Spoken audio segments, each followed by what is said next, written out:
Buddy Chris Moxley, Matt Bruening here with Campus2Canton on the Better Sports Network. We are excited to be talking a little bit of college football and some NFL draft stuff for you guys today. We're going to talk about how TCU was able to upset the mighty Michigan Wolverines.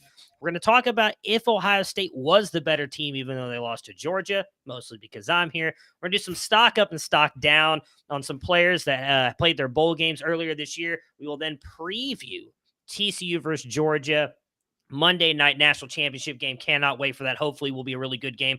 We're going to preview the FCS championship game, and we will talk a little bit about Will Levis versus CJ Stroud. There's a lot of stuff going on in the NFL draft community about who is actually the QB1. But Chris, we've got to start with that game.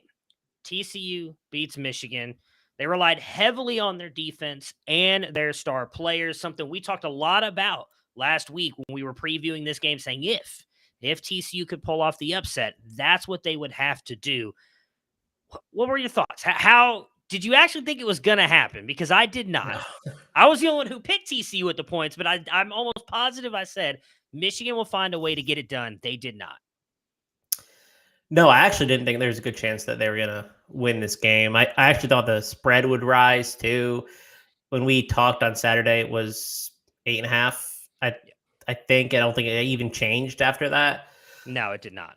I didn't think they were going to win. I really, really didn't. And I think Michigan shot themselves in the foot for the most part. I think you saw bad JJ McCarthy, for those uninitiated. None of it worked for Michigan, even from the first sequence where they went Philly special on the goal line. Like, what are you doing? You're Michigan. You should be able to bully these dudes at the line of scrimmage. It didn't work. But the one thing we all said was star players matter. And Quentin Johnston, 163-1, including that spectacular touchdown where he broke free and just hit the burners for a guy who's 6'4", 210, 215. It was really impressive. And that's how TCU was able to win the game. They just kept relying on their playmakers. Kendra Miller goes out. DeMarcado steps up. They honestly looked better than them in almost every phase of the game for the most part. I just was really impressed with what this team was able to do. Yeah, it was a really fun game to watch. We actually, I think, got really lucky in the fact that both games were really good. Typically, we see a blowout in one of those first two semifinal games. Both of them are really good. Was definitely a lot of high scoring. So if you're really big on defense, you did not necessarily like those games. I want to start on the Michigan side there. And I don't remember who said this. I wish I could remember. You mentioned that Philly special play. I really think that people need to stop running that because it's not working. It should be called, it's called the Philly special because it only worked in Philly the one time and it's not worked since. Teams need to stop running that. But what does this mean for the Michigan program? I mean, JJ McCarthy, he looked okay. I mean, I think his flaws kind of stood out. I don't think he had a horrible game. We know he's got the arm talent. He can run around. He's got a very mobile quarterback, can make plays with his legs. He used his legs to beat Ohio State. We didn't see as much of that versus TCU, but the flaws we did see doesn't necessarily, at least to me, look like he knows how to read the field very well. He seems to be a little bit late on throws, which I know cost him in that first pick six. But we've kind of said that we think that maybe a little bit of Harbaugh. And we've got news that we talked maybe Harbaugh was going to go to the NFL. That doesn't seem like that's happening. He's put out a statement saying, hey, he's running the Leonardo DiCaprio gif all through the Michigan Wolverines locker room. He's not leaving. He's coming back, which I don't know is necessarily a good thing for JJ. But where does this leave the Michigan program now, knowing that Jim Harbaugh is coming back and JJ, let's just be honest, he disappointed in that TCU game. He's the better quarterback, the better team. They should have won that game. Oh, absolutely. So his statement that got put out was his version of Kyle Shanahan saying, I don't know if any of us are even going to be alive on Sunday. How could I tell you Jimmy's going to be on the team? If you remember that from a couple of years ago. Yeah, I remember that. Yeah. He was very non-committal, in my opinion. It was him angling for a contract extension or him not wanting to commit long-term to the team, however you want to spin it, right? So I'm not totally convinced he's going to be back. I think it's closer to like 50-50 or maybe 60-40. Ignoring that, you hit the nail on the head about JJ McCarthy. He just isn't a good processor. He doesn't process quick enough. he sees plays and he sees a player is open or he sees a player is about to be open half a second late. And when you're half a second late in the college football playoffs, it is going to burn you. And 2 pick sixes are largely on him, especially the first one. The first one is just a bad throw, just bad processing in general. I just was not impressed with JJ McCarthy. And that's kind of been the issue with him the whole time. He just plays backyard football and doesn't necessarily know how to process or play quarterback at a structured level. So when the play breaks down, I think he's really good. But if you want to ask him to play in structure, ask him to make these reads, even pre-snap reads, I think he struggles a lot. And so I think you saw that. I think they got exposed on offense, and they still put up 50 points. Yeah, I mean, like it wasn't that they couldn't score. It was just 2 pick sixes and a fumble on the goal line and the Philly special play on the goal line. That's basically 4 plays that tilt this entire game. Yeah. I don't know. I think you blame Harbaugh for part of it. I think if JJ McCarthy is better, you blame him. Like, there's a lot of blame to go around. If you like to be honest, they played scared. They coached scared. You can't. You're Michigan. You can't run a Philly special. I just that's so absurd to me that was their first approach to a goal line situation, to run a trick play like that.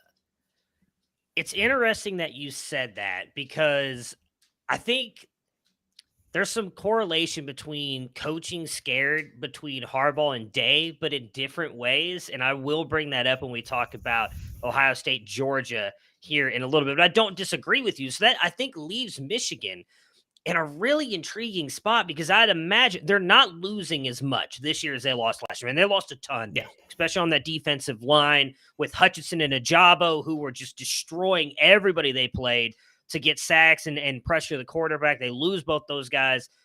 They bring in most of the core back. JJ McCarthy in his 3rd year, started the whole season outside of one game, which Cade McNamara started against. I don't remember.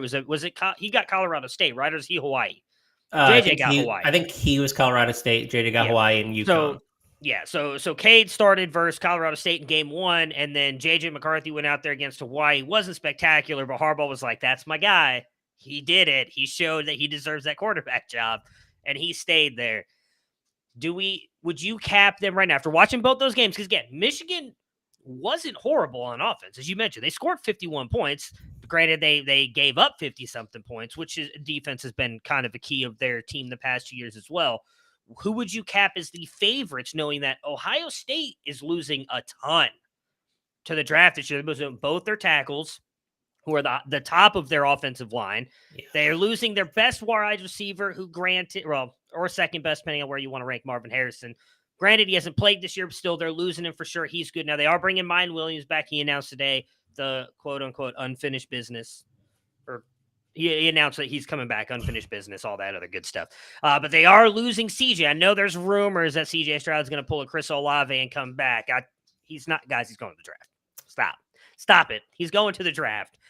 Who would you cap as the favorite right now, Michigan or Ohio State? So I think I said when we talked last that I would favor Ohio State on a neutral field prior to the playoff matchup. I would still favor them next year, even with the losses. I mean, Michigan's losing a lot too. I don't want to detract from that. Ronnie Bell, their top wide receiver, is gone. They're losing their 2 best defensive players. So they're also seeing some losses. I just think Ohio State has a better chance of continuity, and we're this far out. Some big recruiting rankings play a lot into handicapping that game, and they've just recruited like substantially better than Michigan the last 3 or 4 years. So, I mean, I think Ohio State's going to win pretty much every matchup they play. So when they lose, I'm always surprised for what it's worth. Like I'm just always surprised when they lose, but. It still hurts, but I'm with you. It really is weird. All right, so we spent enough time talking about the team that lost. Let's talk a little bit about the team that won, that will be playing in the national championship, and that is TCU, who really on offense was ran by Max Duggan, Quentin Johnson. As you mentioned, Kendry Miller, before he got hurt, DeMercado did come in and play very well. All 3 of those guys likely going to the NFL. I don't believe Kendry and Quentin Johnson have announced yet. I would be really shocked if they'll announce after the national championship. Duggan has, I belive he announced Heisman weekend ceremony that he was going to be going to the NFL. Kendry Miller and Quentin Johnson haven't. We imagine that they're going to. Be very shocking if neither one of them did. Let's talk a little bit about Kendry Miller, who, some of the guys that work with us at Campus2Canton, I'll shout them out here, Mike Valerie and Corey Pereira, they were all over Kendry Miller this offseason when nobody else was talking about him. He's had an incredible year. How do you think he transitions to the NFL? What do you think he is at the next level? A good committee back. I think I'm a little bit lower on him than some of our respective coworkers, right? Like some people like him a lot because he's really efficient on a play per play basis. He outperformed Zach Evans when they were both at TCU last season. Didn't really take a step back at all this year. He scored in, I think, every single game heading into the Michigan game.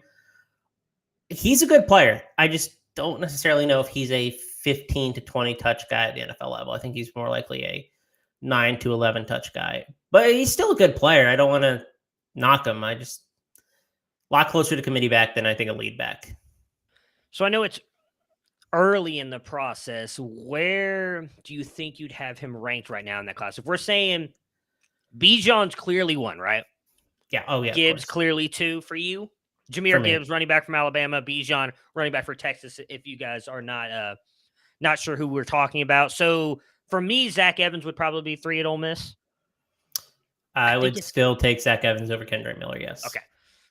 Then it's kind of wide open for me. I don't really have a 4 or 5. I think there's a lot of guys that could play in there. I don't know that Kendry jumps up that high for me either, though. It's kind of hard for me to say I'd put him there.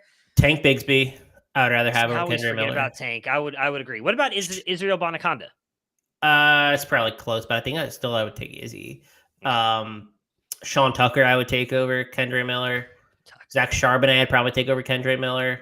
I mean, we're probably like RB 9-ish. 9. Okay. That tier of player, which is fine. Like he's probably going to go day 3, and I don't think he's a bad player in any capacity. Nothing special. Yeah. I mean, like I said, it's been very efficient, but I don't know if you were to look at him. I think it would be very hard to find I don't want to use the word elite trait, but like that trait that really stands out that you could anchor his game on, right? He's good. Like he's good. That doesn't mean he's a bad running back. Also doesn't mean he's great as Bijan Gibbs. I even say Tank kind of has some, maybe not elite, but like top end talent that you can kind of base what you would be drafting him on. The other guy in this TCU class, though, we don't really have many questions about being the top of his class. That is Quentin Johnson, wide receiver. There's a lot of talk now that based on that game against Michigan, he should be considered the wide receiver 1 in this class. What are your thoughts on that? Where would you have him ranked?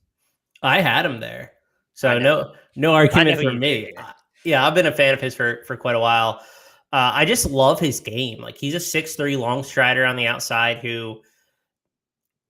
how often do you see a 6'4", 210, 215 wide receiver take an end around at the goal line? Because he's done that a handful of times in his career. You don't see that. He's a special type of athlete, like in the DK Metcalf special of player. 4.4 speed, possibly 4.3 speed. He's probably going to run like closer to 4.4. He was clocked over 21 miles per hour on his run against Michigan. He's been clocked higher than that in the past. Just an insane producer in the context of his offense. When we look at things like from a fantasy perspective, weighted dominator rating, receiving yards per team passage, he's just incredibly efficient. And this is all considering he's missed a bunch of time throughout his career too. And I don't think he's injury prone. I just think he has really bad luck. Someone stepped on his foot last year and he missed a bunch of time. This year, he was just like in and out, but tried to play through injury. But I love Quentin Johnson. It was an ankle injury late in the year. It wasn't like he just kind of twisted his ankle, which happens. He tried to play through it. I do remember that. It was wasn't the last game. I think it was the second to last game of the year, and I think he ended up playing in the Big 12 championship. So I mean, he really only sat out 1 week. But yeah, he's gonna be an intriguing player because I think he's definitely got the most upside out of anybody else in this draft class. I mean, you talk about Jordan Addison from USC, Jackson Smith and Jigba out of Ohio State. I always forget one. I can't remember who it is. Those are always the top 3 that I can think about. But Kayshon Boutte, who's he's got his own things going on right now. He's definitely got a lot of upside as well, but I would even say his is probably not as high as Quentin Johnson's because Johnson's he's a physical specimen. The big thing about him is I still think he is a little bit raw. And fair or not, I think a lot of people are going to judge him where he's coming from. He's coming from TCU, which has not historically over the past 8-10 years really put a lot of wide receivers into the NFL that have produced. Not his fault, not at all comparative because none of those players had his upside. And I would also add none of those players had Sonny Dykes as his coach. And granted, only 1 year, but I think he kind of helped unlock Quentin Johnson after a couple bad games earlier this season. I wouldn't even say bad games, transitioning quarterbacks, but he kind of struggled and then really kind of took off. You've talked a lot about, and you have had him. I mean, for anybody who watches us over at Campus2Canton on our YouTube page, we do ranking summits every year. You brought up the fact that you thought Quentin Johnson could go up to wide receiver 1 in this overall class. We had him, I think, consensus, he was like 3 or 4 for most of us. You had him much higher than everybody else. You said you just believed in the talent. He ended up proving you right throughout the year. The comp's been Martavius Bryant. And when you say that out loud, most people, I think, get a little bit of a bad taste in their mouth because they remember Martavius Bryant at the end of his career, which I think he ended with the Raiders, if I'm remembering correctly, which was right, not great. But if you really go and look at what Martavius Bryant did on the field, he only played 1 full season. And I believe that was with the Pittsburgh Steelers. If you go and look and extrapolate his stats out based on what he was doing when he was on the field, he was a high-end wide receiver too. I don't think that that's a bad thing that you can expect out of Quentin Johnson, especially if he's used the right way. And that was all on a team with Antonio Brown, who's a target hog at the time. I mean, he was really efficient when he played. He probably could have had a 1,200-yard season, 1,300-yard season. His second year when he only played 10 games, I really felt like he could have taken that step. There were off-the-field issues there. You're right, though. People are going to hear that comp and be like, it's kind of gross. Like, why can't we get a sexier comp like DK Metcalf or Julio Jones? That's just that type of player he is. DK is the one that, like, if you just want to get people to buy in, like, he's DK Metcalf. He's not, but you could say that. Like, when I say size, like, he's got the height. He's not built like DK, obviously. If I'm Quentin Johnson and DK walks in and rips his shirt off, I'm keeping my shirt on and be like, hey, man, how you doing? Like, he is not jacked like DK is, but I do think there are similarities in their game, but I do think Quentin Johnson has a chance to be as good if he's used the right way. That's what we talked about. Seattle did the right thing by DK. We knew he was a little bit raw, and they used him and allowed him to play at what he was good at. They used him at what he was good at. They didn't ask him to do what he wasn't good at, and that's made him succeed. And hopefully that's what they do with Quentin Johnston. Yeah, I mean, I hope so. I've always said, whatever, I don't care. People listening, you can take this for what you will, but I've always said when he's running down the field, he looks like Randy Moss. Like, he's got that same long stride. Just saying, you want to get the people going instead of Martavius Bryant. Yeah, he looks when he's running down the field, looks like Randy Moss. Randy Moss, yeah. That is definitely a way to get people going. I mean, I'll say give them DK and people are getting excited. You tell somebody they look like Randy Moss, people are definitely going to get excited. Let's talk about a player who had an amazing game this past weekend or last weekend with the Ohio State Buckeyes against Georgia. Really big matchup. Probably, in my opinion, the better game. Did not end in my favor, at least. So Marvin Harrison Jr., who handled Keely Ringo. I was hoping that our good friend Felix Sharp was going to be here because he told me there was no shot because of how physical Keely Ringo was that Marvin Harrison would be able to get the best of him, and he did. Now, I will give Ringo some credit. It really seemed whether he did get a little bit of help in the second quarter, but Marvin Harrison had over 100 yards on that dude. Or was it 100 yards? It was close to 100 yards within like the first half. Before they did start locking him down, he kind of became non-existent in the second quarter before he ended up getting injured in the third quarter. What are your thoughts on that game by Marvin Harrison Jr.? I mean, I'll ask you this, because as an Ohio State Buckeyes fan, I know my answer, but I am 100% biased. You can see the jerseys behind me. If you're looking on the app, you're listening, I have Ohio State jerseys behind me. If he doesn't go out, Ohio State wins that game. True or false? Probably. No. I'm holding you to the fire. True or false? You got to give me an answer. No Austin Naismith, probably. I don't know. I know Jim Harbaugh. I can't see into the future or the past. I want an answer.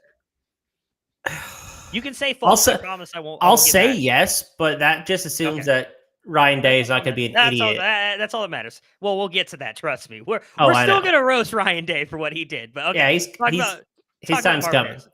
Yeah. I mean, Marvin Harrison was what he was all year, a fantastic wide receiver. I mean, that's who he is. He's one of the best route runners for his size, probably at the collegiate level. I was really impressed with the way he was able to get separation on Saturday, which isn't necessarily his calling card. He's way more of like a jump ball specialist or like contested catch specialist. I don't think he's as athletic as his reported testing numbers indicate either. He's a really good wide receiver, though. I also don't want to diminish what he's been able to do. But we talked about this with Keely Ringo on Saturday as well, when Felix was waxing poetically about Ringo because he's like 6'2" and just built like a safety. He's really inconsistent, and he has not shown consistency basically all year. You'll get really good games, you'll get terrible games from him. This was a bad game from him. He 13 targets, 6 for 69 and 1, and a big pass interference penalty. Like, that's what Ringo did, and I didn't think he played particularly well, and I don't think he's played particularly well for a lot of the season. He's a scary proposition considering that his ADP is currently 8th overall when you look at mock drafts. Do you really want to be investing in a player who I think has shown a lot of inconsistency? Probably not. But it doesn't really matter. Marvin Harrison cooked him and showed how he could be exposed. Yeah. Well, I mean, much like CJ, who we'll talk about here in a minute, I think it's not unfair to say Marvin had one of his best games of his young career as well in this one. Like, he played amazing. You mentioned the separation he was creating. Like, you're right. We talked a lot about him this year. If you were to look at his game leading up until the Georgia game, you would argue that he's been more of a contested catch guy. He was creating not just a little bit, I mean, yards of separation. Now, some of that definitely came, I believe his second touchdown, which I know was not on Ringo, that was CJ Stroud created out of the pocket. He pointed at Marvin. Marvin just kind of read it perfectly. We're not talking about that. We're talking about just strictly route running. He found ways to create separation against Keely Ringo, and it was extremely impressive to watch. I was really happy to see that. I mean, we all kind of knew that he, at least in my opinion, you could argue is the best wide receiver in college football right now, and then he did it in prime time on a high-end stage. Like, everybody was watching that game, getting ready for the New Year ball to drop. Everybody now knows Marvin Harrison Jr. is that dude. He's not just living off his dad's name. He clearly is a really good player. Yeah, he was awesome. I think that was his best game that he had played that I at least watched. Well, I wanted to go to Mecca, but since we're talking about best games, let's go to CJ Stroud. Will the real CJ Stroud please stand up? Because I have not seen that out of him in 2 seasons. He has never played that way. We've seen some of the subtle pocket manipulation that we saw in there, the stepping up in the pocket, like, that's been there. The running has not. He used his legs a ton in this game. He looked like a completely different quarterback. You know, I've argued, and I don't think it was unfair to say, I know Felix has been high on CJ Stroud. Some of us have questioned whether he really has been an elite difference maker. That was a different player on last Saturday night against Georgia. What did he do for himself in that game? And do you think that is the real CJ Stroud, or do you think it's more the guy we've seen for, what would it be, 20 plus other games that has not been that guy? I refuse to assume that any quarterback we see at Ohio State right now is 75% of what they actually are. And we see that with Justin Fields, who did not run at Ohio State, and he was borderline. He was very close to breaking the single season rushing record. That is not something that I think a lot of people would have guessed if you look back at his stats. He's always been really athletic. I think CJ Stroud's also really athletic. Just to point that out, Trevor Lawrence outrushed Justin Fields in their college careers. Like, I think both years too. I don't think Justin Fields ever outrushed Trevor Lawrence. Trevor Lawrence had always had more rushing yards than Justin Fields. Yeah, Ohio State doesn't want their quarterbacks running, and so you limit a huge aspect of the game. And then when they go to the NFL, they have to use that tool. I think what we saw out of CJ Stroud is probably the closest of reality. And that was the best game he's played in his entire career, hands down. Like, I just don't think I've ever seen him play better than that, because he was making reads that he generally doesn't make.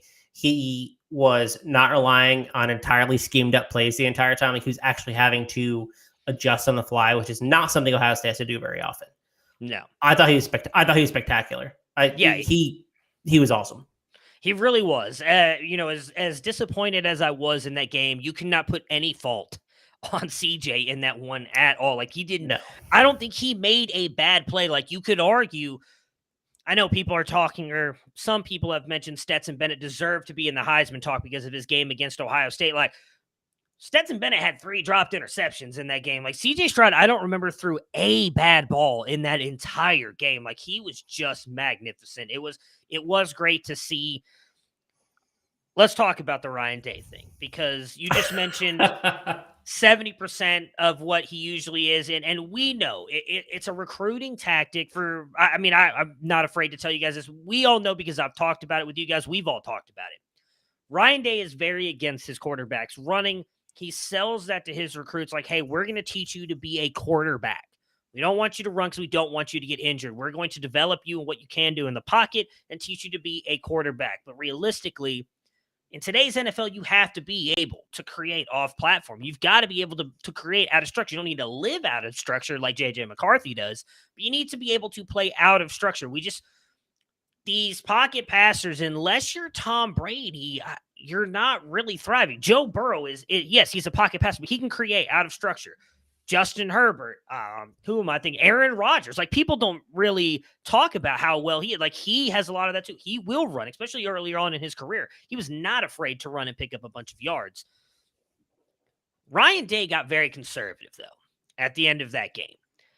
And I said earlier I was going to bring this back up. You said that Harbaugh got conservative in this game. I think Ryan Day does that a lot in certain circumstances when it's late in the game, and especially against Michigan. Because for 99% of this game with Georgia, Ryan Day was a different coach. In my opinion, he was in his bag with some of the plays he was calling. It reminded me of the Ryan Day with Justin Fields early on, where you're watching these plays just develop perfectly, and if they're given time, you've got wide receivers open, quarterbacks are able to make throws. Even Dwayne Haskins, you go back, that was Dwayne Haskins' big year that almost won him a Heisman. Ryan Day, it was not Urban Meyer. Urban Meyer was the head coach. That was a Ryan Day offense. We haven't seen that for 2 years with CJ Stroud. We finally saw it with Georgia, but then when the going got tough, I think Ryan, he tightened up a little bit, the butthole puckered a little bit, and he got conservative, because how you let CJ get a 27-yard rush to put you 50 yards, knowing that your kicker, you have to know this. I'm just a fan. And I know that Noah Ruggles in his 4-year career at Ohio State has never kicked a 50-yard field goal. So if you're sitting there, you have, as the head coach, you have to know that. What happened? I don't know what happened. He decided to rely on a true freshman running back on first down and then called timeout immediately after. Like, what are you doing, dude? Like, you just saw Stroud drive you down the field to like the 34, I think, 36, whatever. And he's been great all game. And so you burn him timeout, A. You don't put the ball in your best player's hands, B. And then you throw it 2 times afterwards. Okay, great. But you just missed a prime opportunity to get more yards on first freaking down, dude. Yeah. He was playing for a field goal at that point. He had no interest in trying to drive the ball downfield. Like even when Stroud was throwing, it didn't look like he had any desire to throw beyond 10 yards, if that. I just felt it was super conservative. That's where he messed up. That's why they lost, in my opinion. They would have won if he had called a better play on first down. Or just put the ball in Stroud's hand, period. I agree with you. They should have just put the ball in Stroud's hand. I mean, again, we just talked about it. He was having – that was never played at the level that CJ Stroud did, but whenever I played baseball and soccer at the highest levels and I had these great games, I would always joke about it, say I just blacked out. Like, I don't remember what happened. It was just a game. Like, something took over and I had that. That was what CJ Stroud was doing. Again, best game of his career. I get, in essence, his explanation after the fact. Now, I don't know if you saw this. In the press conference after the game, the reason he called the run play to Dallin Hayden was, according to him, we hadn't been running it all game, which they had, and I believe they had like 12 carries the entire game. They were not, neither team ran the ball. Georgia was not running the ball either. Neither team was running it. It was all passing. He said that he thought they would be able to catch Georgia's defense a tad bit off guard, them not expecting them to run. He was hoping to get a 5 or 6 yard play and then go passing from there to try and get a first down to make it easier on Ruggles. I somewhat buy that, somewhat don't, because I've seen him do that too often when they get into close games like that. For me, I'm with you. I think you just put the ball in CJ, even if it's a read option where you're like, you know what, CJ, if you think you're having the game of your career, if you think it's smarter to hand off to Dallin Hayden right here, then do it. Otherwise, you take off like you just did to get us into field goal territory or pass the ball. Why you just determine it's a run play, I have no idea. The biggest problem was the timeout situation, in my opinion. Like burning that timeout there really limited your options because you have to have CJ now run. Well, if you want him to run, he has to run out of bounds, which limits the opportunity for him. Like it was a bad play call. Like own it, Ryan Day. Just do it, man. You don't have to make excuses. Like there's a reason you weren't running the ball and you were scoring 48 points or whatever it was. Well, you don't have to run it there with a true freshman, by the way, not like an experienced guy. And I like Dallin Hayden. Yeah, not the play I would have called. No, I'm with you, but again, we're not paid to be head coaches. I'd like to give it a shot. Maybe we would have won that game, Georgia, if Matt Bruening's calling the plays, but we'll see. I do want to touch on Stetson Bennett really quick, and then we're gonna head to a break here. Stetson Bennett, your guy. You've been all over. We have talked all kinds of crap about Stetson Bennett over at Campus2Canton. You've been firmly on the train that he is a good college quarterback. He had himself a great fourth quarter. Like I shouldn't say it that way. He was good. He did not lose Georgia the game, but in the fourth quarter, he won them the game. That is not unfair to say.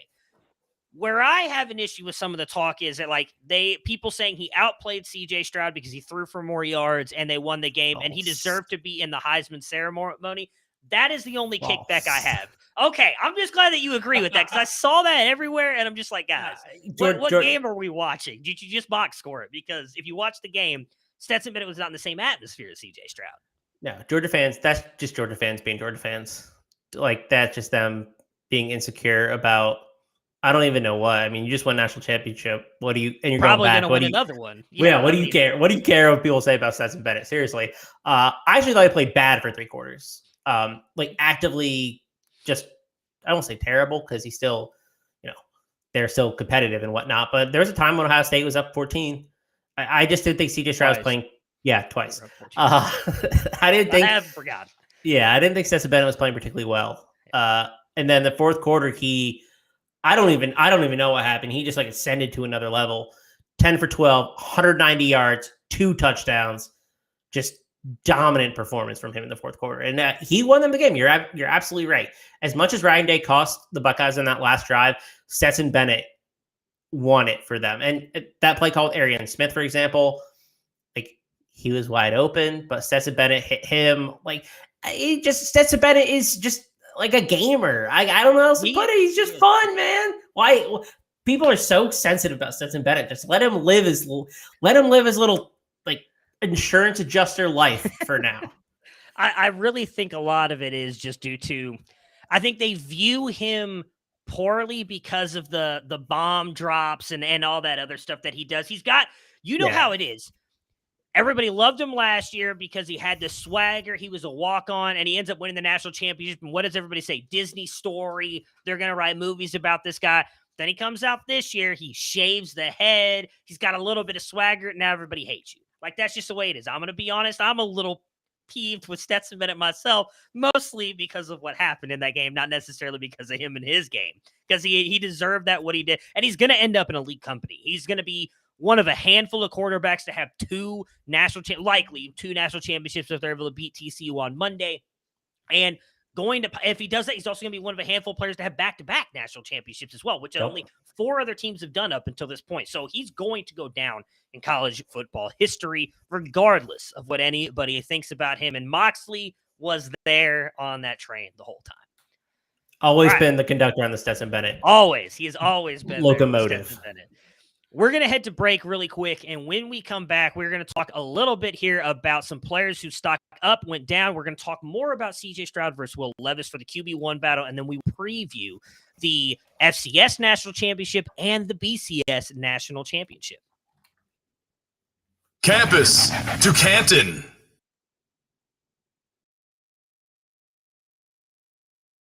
Join Corey, Nando, and friends presented by Mayo Media.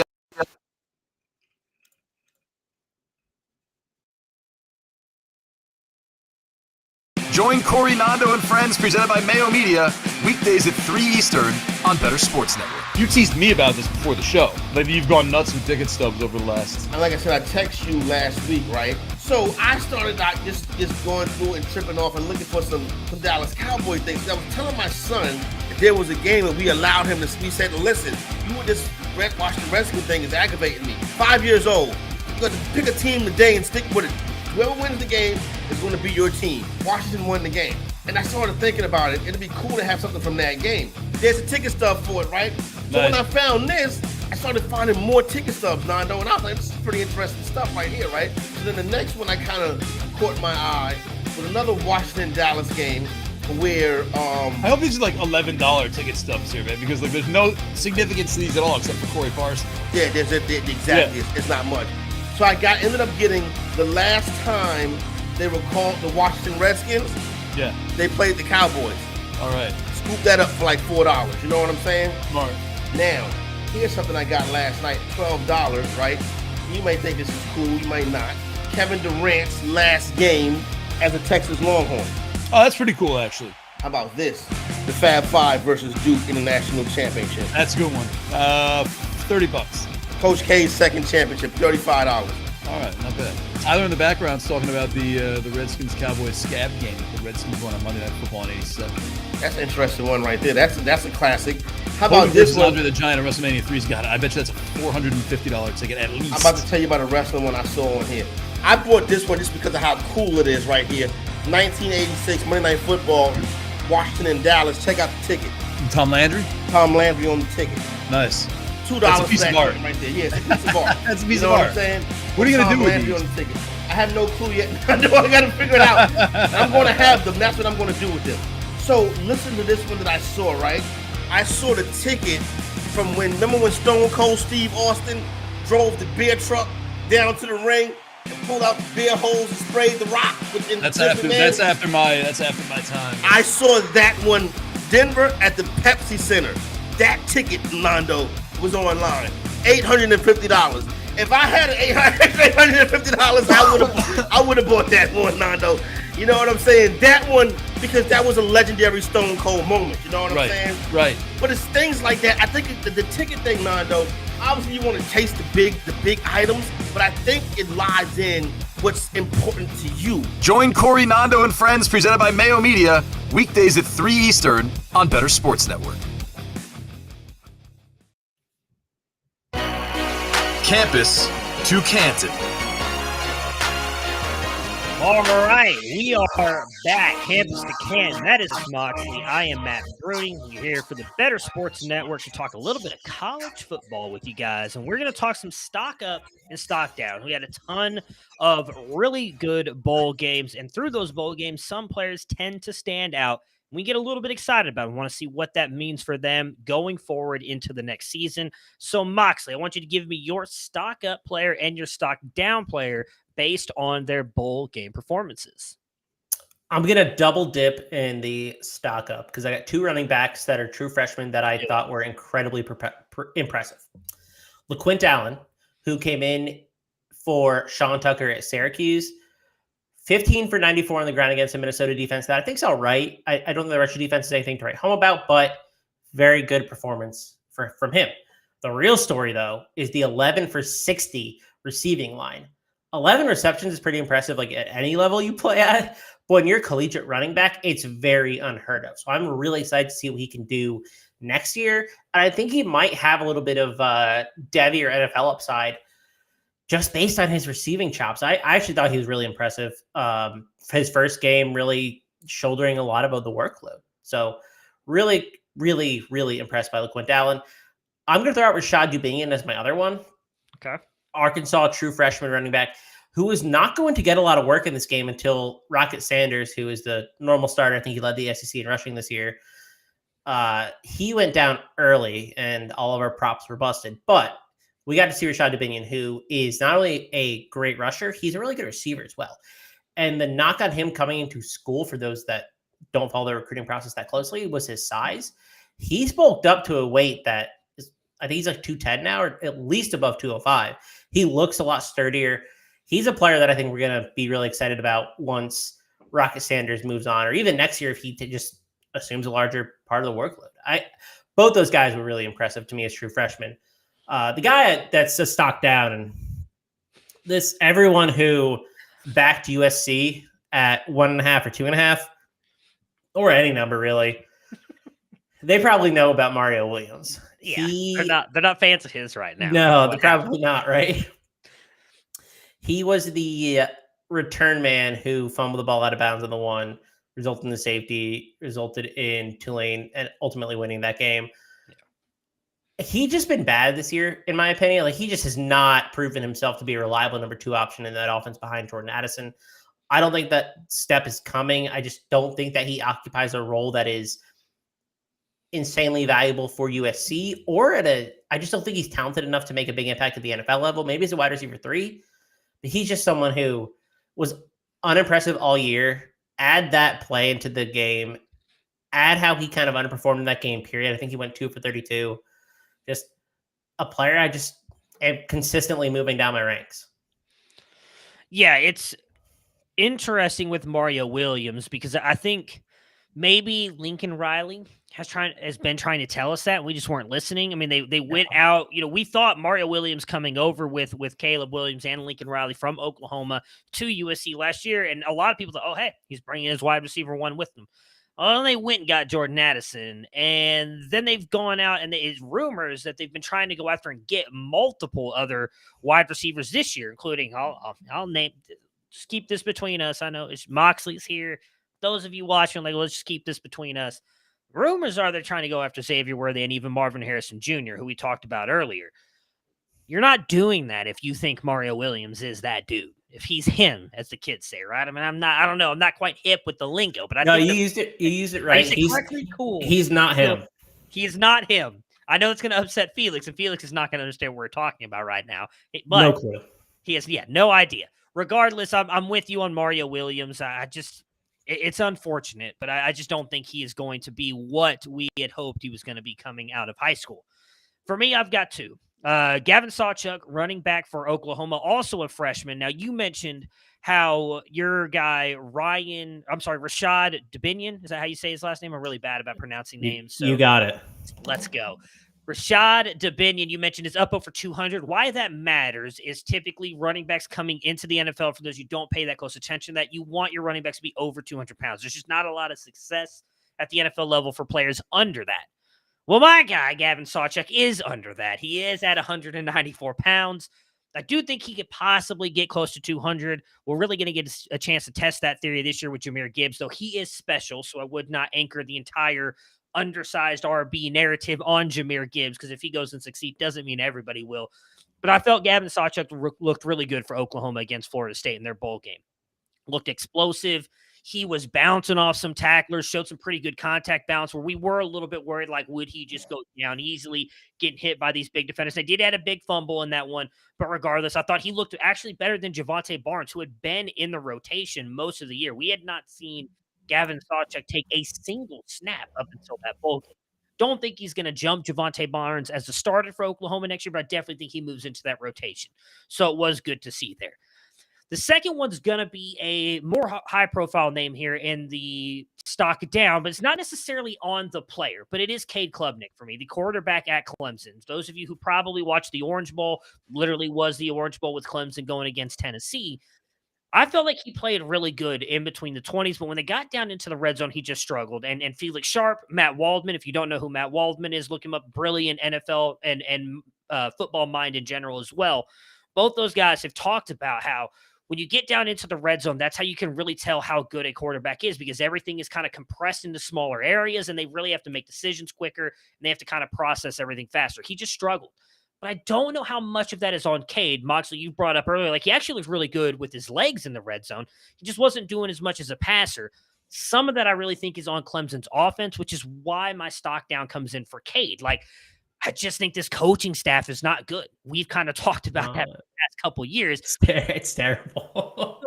With that being said, I think as much as Cade is, I think, could be a good quarterback, I don't think he's transcendent the way that Trevor Lawrence and Deshaun Watson were, who were able to overcome how bad that offense was. And I don't know that Cade will. He's not going to be DJU. I think he'll be better than that. But I just think, I don't know that we ever get to see him elevate to what we think he can be until probably he gets to the NFL because of that offense. So that's why I would stock down Cade Klubnik, because he's being talked about right now. I mean, some people talk about him over Drew Allar. Granted, I haven't seen Drew Allar, but I would not put him over Drew Allar because I believe in the talent upside there with him. I would also not put him over Drew Allar. And I like Cade Klubnik too. The thing about the red zone stuff is pretty interesting. Mostly because I think it's true, but I think that is part of a player's game that takes the longest to develop. So like Cade Klubnik in his true like second start, I wonder how much he can do that processing at the collegiate level. But yeah, that's fair. We will see next year. And I don't have a lot of confidence either because I do not like the way that this coaching staff is trending. Yeah, and I mean, I will point out another thing too. We've heard, stuff from Clemson beat recently after that game saying, well, they did, a lot of stuff was Cade wasn't ready. Again, I don't put that on Cade at all. A lot of that, I think, then goes just pointing more to what me and Chris are talking about. The coaching staff, you've had a month almost to get ready for this game. How do you not get your starting quarterback ready for this game? Because DJU has not been there. He's been in the transfer portal. So it's not like they were fighting for snaps, and this is his second start. Like, how you can't get him ready in almost a month for an opponent, which, yes, granted, they were playing SEC opponents, but they were getting passed on fairly easily against multiple other teams, including, and no offense to your South Carolina Gamecocks, South Carolina put 63 up on them, though. Why was that supposed to be offensive? I mean, because I didn't want you to think. I didn't want you to think I was like trying to say South Carolina's not a good team. They are, but if they can put 63 up on you, Clemson should be able to do something. Like, and they're not getting touchdowns. The Orange Bowl is really just teams that South Carolina beat to end the season. It was. I mean, again, we talked about how I think we said it when it happened. They were the real Orange Bowl champions before the game even kicked off. We knew that. Like, there was no real reason to play the game. The trophy was already being shipped to South Carolina. I actually think it showed up in Williams-Brice this week. Well, I mean, good. I'm glad they got it. You know what? I think Tennessee fans, I can't say Clemson fans because Clemson lost the game. Tennessee fans, I'm sure were very appreciative that you guys let them just have the trophy for a little bit before they sent it to you guys. That was nice of you guys to do. It's a world of love and care here. So least we could do. I'm sure they appreciate it. Let's talk before we jump in to two national championship games going down this weekend and on Monday with the FCS, North Dakota State versus South Dakota State for, what is this, like the fourth or fifth time they've matched up in the past couple of years? So they match up in the regular season a bunch. I don't know if they've ever matched up in the okay. I thought they matched up in the North Dakota State's there literally all the time. Yeah, I mean they're like the top FCS. Trey Lance's school. For those of you who do not know, that's where Trey Lance came, and Carson Wentz. For those of you who don't know, and we will also preview TCU Georgia. But really quick, there's been a lot of talk after CJ Stroud's game, which we've kind of talked a lot about, that he has jumped Will Levis for QB1. I'm just going to let you have this one. I'm not going to say anything. I'm going to let you have your piece here. Does Will Levis deserve to be in the conversation to be ahead of CJ Stroud and Bryce Young as possibly QB 1, 2, 3, 4, wherever you want to go with it? The floor is yours, Chris Moxley. No, Will Levis is not a good collegiate quarterback, has never shown himself to be a good collegiate quarterback. And if you like him, you're probably just projecting his tools, which that is a strategy, but one that I wouldn't. They are there, even if they don't get utilized like they should be, but they do exist allegedly. In theory, in theory, right? So QBR, right? CJ Stroud, 92, 88. Will Levis, 77, 60. So in both seasons, he's outperforming both seasons as starters. He's outperforming him by 15 to 20 points in QBR. Adjusted yards per attempt. CJ Stroud, 11.4, 10.9. Levis, 7.1, 6.2. Okay, now we're at 4 yards per attempt that Stroud is outperforming Levis by. Let's get EPA per play, because if Will Levis can utilize his legs and become that like dual threat Josh Allen type, he should be able to elevate this metric a bunch. What EPA per play talks about the expected points added basically when the ball's in quarterback's hands, whether it's a pass or a run. CJ Stroud, 0.61. And then his second year, 0.5. So every single time CJ Stroud does something, he's adding basically half a point to 0.6 of a point. Will Levis is adding 0.39 or 0.34. So basically, CJ Stroud is close to doubling him again in this metric. Or just looking at the data, right? Like straight up data. You could turn on the film and watch an inconsistent Will Levis do basically nothing.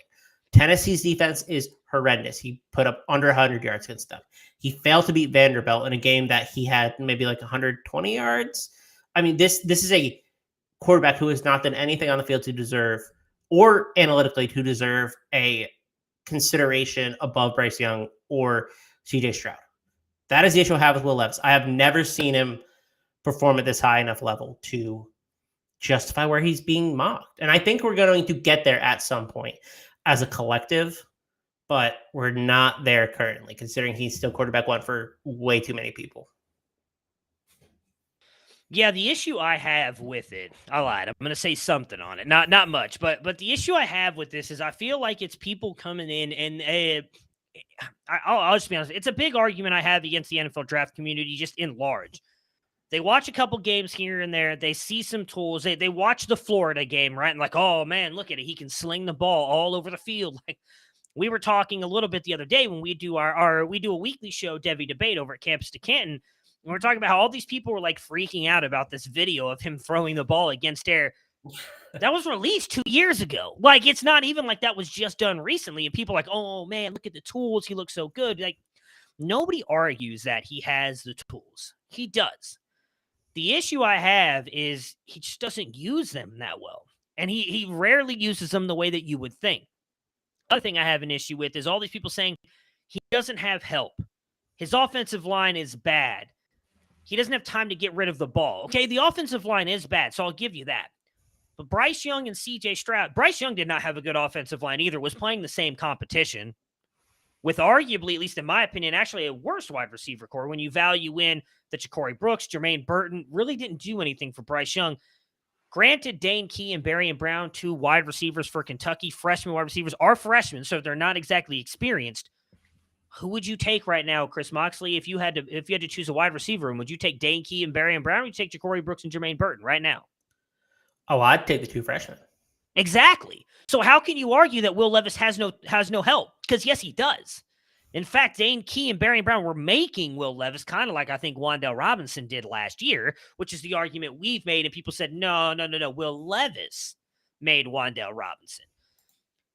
I just don't get those narratives because if you also look at time to throw, which is not like a predictive metric toward NFL success, but both Bryce Young and CJ Stroud did not hold on to the ball nearly as long as Will Levis. And if it's me and my offensive line is bad, I'm trying to get rid of the ball, not hold on to it. That is why he took sacks. You can say whatever you want about the injuries. If I have an injury to my foot and I can't run, then I'm getting rid of the ball. And they can put it on the play caller all they want, but a lot of that I do think is on Will Levis. So I am with you there. All right, let's talk about these games. And I'm going to hit the FCS game first. North Dakota State versus South Dakota State. This is all you. Take it away. What you doing? What bets are you making? Yeah, so North Dakota State is the experienced group here. South Dakota State is the favorite, but don't have as much experience. Haven't really been in the situation before. This number opened at 3.5, and actually has gone towards South Dakota State. A lot of that has to do with injuries on the defensive line for North Dakota State. They're missing their top defensive lineman who was left off the 2 deep this week. That concerns me because I think that they need health. And given how the defense is played, the South Dakota State team can honestly cover them up through the air. And I know that's not necessarily what they want to do, but I like South Dakota State here. And I think I'm going to play them under 6. I do not feel amazing about doing so, but there's just so many injuries on the North Dakota State side, and they are hemorrhaging passing yards. If you watch their game against Incarnate Word a couple weeks ago, they looked horrendous in the passing game. So Gronowski is going to probably hit up the Lepke brothers quite a bit in this game. So I really like South Dakota State here to win this game. So depending on what number you're getting in the money line, might be the smarter play, but I just lean that way despite the inexperience they have. I don't love their coach either. I think their coach has a really conservative tendency, but North Dakota State's just missing so much and just has not played up to their standard this year. All right, and that game is on Sunday at 1 o'clock Central Time, so that's 2 p.m. Eastern for all you Eastern folks. If you want to watch that, obviously going to be right in the middle here of the big final weekend for the NFL. Let's talk about that game on Monday. It is going to be, I hope, a really good game. TCU versus Georgia. Mox, how does TCU win this game? Very similar to what they did to Michigan. Michigan is kind of like 75% of Georgia, like let's say 80% of Georgia, being a little bit nicer. Same strategy. Try to use your big players in big moments, right? Quentin Johnson versus Gilly Ringo is probably the matchup of the game. Yeah. I talked about how he struggled last week. I talked about how he's been inconsistent all year. I think Quentin Johnson could take advantage of him. The Georgia secondary is actually just straight up bad on Saturday. Malachi Starks, Lassiter, Smith, none of them played particularly well. Lassiter and Starks both allowed a perfect passer rating against them. I mean, I didn't think they were playing great. And I mean, CJ Stroud's a fantastic quarterback, but that unit struggled. And I think that unit might struggle again against Max Duggan, who is not the level of CJ Stroud. But if you want them to win, that is what you need. You need to probably take advantage of the air more than anything. Yeah, the matchup there with QJ and Ringo will be the big one. And I wonder if Sonny Dykes will be able to move him around to get him on Lassiter, which we saw Ryan Day doing with Marvin Harrison and Mecca. Yeah. Talked about how he gave up a perfect passer rating against CJ Stroud. I actually believe he did the same thing the week before, but the game before in LSU with Jaden Daniels, who's not a good quarterback. Like Lassiter has struggled. Yeah, he has not been good. So that is definitely the matchup where we will be looking for Quentin Johnston. Hopefully Kendry Miller will be in that game. Right now, we haven't heard for sure if he's playing. He got banged up in the end of that game against Michigan. Did not play, I believe, the entire second half. No word yet on whether or not he will play. If he does, I do think that helps out TCU because he is, as we mentioned, like he's not great, but he's just a really good rusher. And I think that brings a different scheme to that offense. How does Georgia win this game? Playing their game. Like I know that sounds simple and stupid, but like that's really all they have to do. They just have to play their game. TCU, I have faded all year because I do not think they're that good. They're now in the national championship. So what do I really know? Do you think there is a position group that TCU has an advantage over Georgia in, or we're talking like both sides of the ball? I don't, but what I do think would help either. Because I didn't think that either with Michigan, but what I do think helped them is their defensive scheme. They ran a lot of that 3-3-5, and that really kind of eliminated what Michigan was able to do passing the ball. And I can't remember his name, and now I feel bad about that, but their safety, their captain of the team on TCU defense, who had a hell of a game, was making plays all over the place. If he can do that again and kind of shoot up the gaps and stop the run, I think they do have a chance to beat Stetson Bennett because they were able to get pressure on J.J. McCarthy. Like Stetson Bennett, J.J. McCarthy is much more mobile. And let's be honest, a bigger arm than Stetson Bennett as well. They can create that kind of pressure. I do think that they could possibly cause some issues for Georgia. Yeah, their front seven has not been as good as I think it needs to be. Yeah. And to pressure Stetson Bennett, I honestly think that the path might here to be let Stetson cook a little bit. I know it's weird, but like I think that might be the best. Can do it though. Yeah, he's pretty smart. I think he might. Like TCU ranks 100th in pressure and 96 in havoc. That's nothing compared to the offensive line that Georgia has. All right, so we've got to pick couple plays here. You've got Darius Davis first time touchdown 2,800. You're taking that, or 340 anytime? I'm sorry. 340 anytime is probably the more likely, obviously considering the values. But Darius Davis is like their gadgety player. And so if they're looking to have something happen that's abnormal trick play, it's probably going to be through Darius Davis. So an anytime touchdown is not out of question. Georgia at 12.5. Who you taking? I lean Georgia, but I think the best play in this game is UGA over 37.5 team total. I can get it minus 115, actually at a couple places. I was right last weekend outside of the Ohio State money line. Give me TCU and the points. I think Georgia wins and gets that back-to-back national championship, but only by 3. Thank you guys so much. This has been Campus to Canton. That's Chris Moxley. I'm Matt Bruening with the Better Sports Network. You guys have yourselves a great couple days. Enjoy the last weekend of the NFL and the national championship on Monday. We'll be back with you guys again next Friday.